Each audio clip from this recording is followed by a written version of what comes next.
неразумни и 5 разумни. Защото неразумните, като взеха в светилниците си, не взеха масло със себе си. Но разумните, заедно с светилниците си, взеха и масло в съдовете си. И докато се бавеше младоженецът, додряна се на всичките и заспаха. А посред нощ се нададе вик.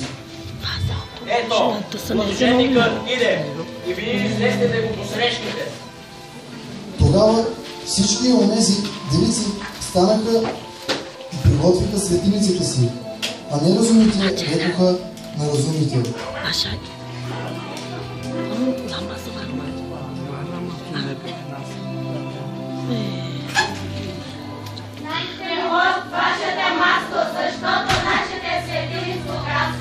А разумните в отговор казаха: да не би да не стигне и на нас и на вас, по-добре отидете при продавачите и си купете.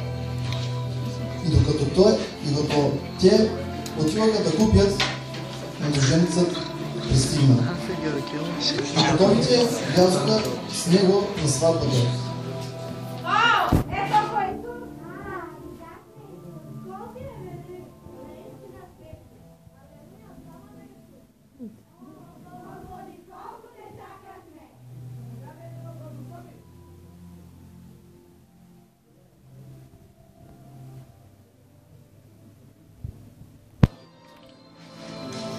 Вратата се затвори.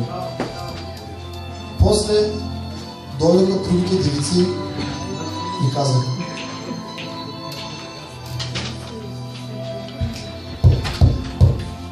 Господи, Господи, отвори ни!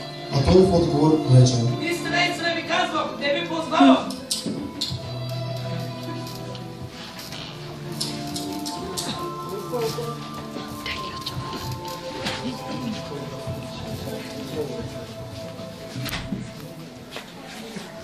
И той: бъдете, защото не знаете ни деня, ни часа, в който човешкият син ще дойде.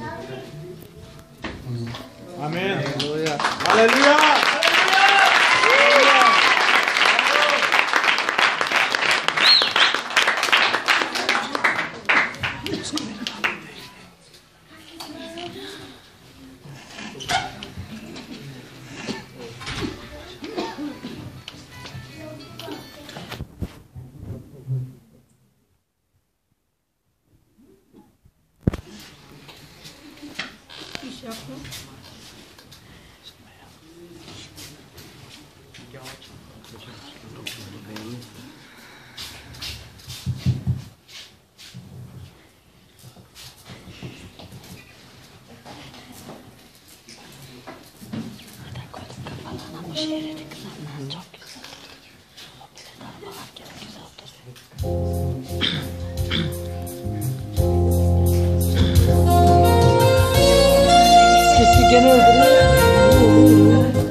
Господа,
Stay strong.